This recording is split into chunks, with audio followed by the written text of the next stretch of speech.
Stung by his 2020 election loss, Donald Trump allegedly stopped eating and grew depressed after his White House departure, prompting his staffers to encourage Rep. Kevin McCarthy to visit him at his Florida estate, according to an upcoming book by his ex-House colleague Liz Cheney. McCarthy, R. Caliph, purportedly made the claim while defending his trek to Mar-a-Lago 3 weeks after the Capitol riot on Jan. 6, 2021. "They're really worried," McCarthy replied. "Trump's not eating, so they asked me to come see him." "What?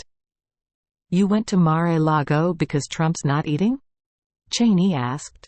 "Yeah, he's really depressed," McCarthy responded. Cheney also accused McCarthy of lying repeatedly. A Trump spokesperson vehemently denied her tale.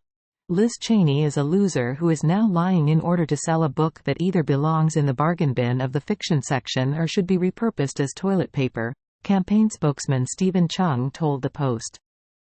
"These are nothing more than completely fabricated stories because President Trump is the clear frontrunner to be the Republican nominee and the strongest candidate to beat crooked Joe Biden. Liz clearly suffers from Trump derangement syndrome and needs to address the underlying issues in her own personal life."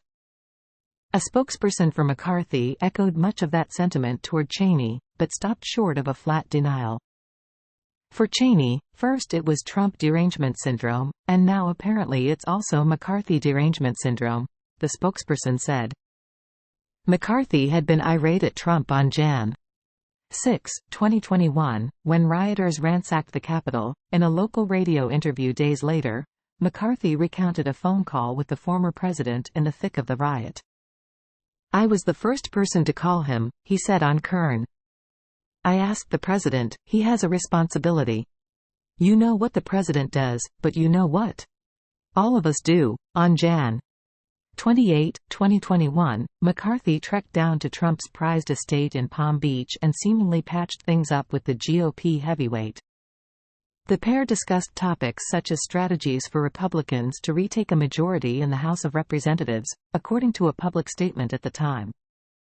That meeting had been much maligned by Democratic critics and Cheney, who served as the vice chair of the now-defunct Select Committee on Jan.